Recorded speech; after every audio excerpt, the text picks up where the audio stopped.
देश में कोरोना संक्रमण के रोज आने वाले मामले अब 50,000 से नीचे आ चुके हैं। अगर आपको लग रहा है कि ये राहत भरी खबर है तो ऐसा बिल्कुल नहीं समझें, क्योंकि अब कोरोना का नया और खतरनाक वेरिएंट सामने आया है। इस वेरिएंट का नाम है डेल्टा प्लस। दूसरी लहर में जिस वेरिएंट ने कहर मचाया था उसका नाम था डेल्टा। अब डेल्टा प्लस नाम का नया खतरा हम सबके सामने है। देश में डेल्टा प्लस के अभी तक 40 केस सामने आए हैं। सभी मामले केरल, मध्य प्रदेश और महाराष्ट्र के साथ साथ तमिलनाडु में भी मिले हैं। स्वास्थ्य मंत्रालय के मुताबिक नए वेरिएंट पर कोरोना एंटीबॉडी कॉकटेल दवा भी बेअसर हो रही है। डेल्टा प्लस कितना खतरनाक है इसका अंदाजा आप इसी बात से लगा सकते हैं कि ये संक्रमण फेफड़ों में जाकर चिपक जाता है और बहुत तेजी से शरीर पर अपना असर डालता है। तो कोरोना के डेल्टा प्लस वेरिएंट ने चिंता को बढ़ा दिया है। देश के 3 राज्यों में डेल्टा प्लस के कई सारे मामले मिले। तकरीबन 22 से 40 ये मामले बताए जा रहे हैं। महाराष्ट्र, केरल और मध्य प्रदेश में ये मामले सामने आए हैं।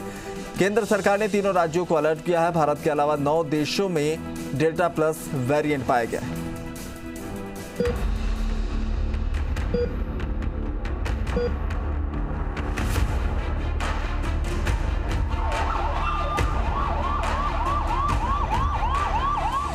रूप बदलकर आया नया वायरस।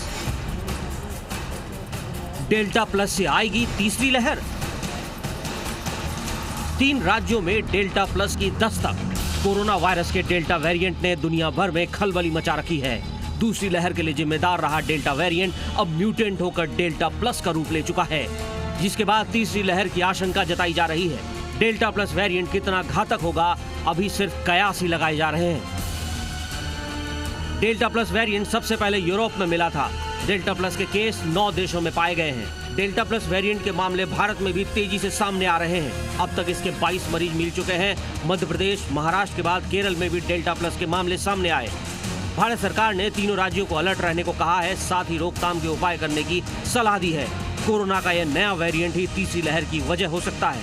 डेल्टा वेरिएंट को वेरिएंट ऑफ कंसर्न माना गया है, यानी वो सीरियस श्रेणी में। डेल्टा प्लस अभी 9 देशों में पाया गया है और भारत भी है। भारत में इसके 22 मामले अभी तक मिले। WHO की माने तो कोरोना वैक्सीन डेल्टा वेरिएंट के खिलाफ कम असरदार पाई जा रही है। हालांकि ये मौत के खतरे और गंभीर बीमारी से बचा सकती है। डेल्टा प्लस वेरिएंट भारत में पाए जाने वाले डेल्टा वेरिएंट के ही म्यूटेशन से बना है।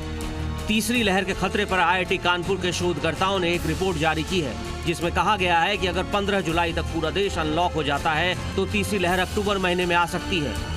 लेकिन इस लहर में रोजाना मामले दूसरी लहर की तुलना में कम होंगे। लेकिन अनलॉक के बाद कोरोना वायरस के म्यूटेंट स्ट्रेन हावी हो जाते हैं तो तीसरी लहर सितंबर में ही आ सकती है और इस तीसरी लहर में दूसरी लहर का भी रिकॉर्ड टूट सकता है और रोजाना 5 लाख से भी ज्यादा मामले सामने आ सकते हैं।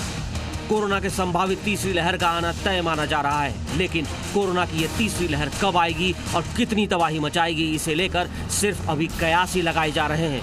लेकिन जिस तेजी से डेल्टा प्लस वेरिएंट के केस सामने आ रहे हैं वो परेशानी बढ़ाने वाला है। ब्यूरो रिपोर्ट, जी मीडिया।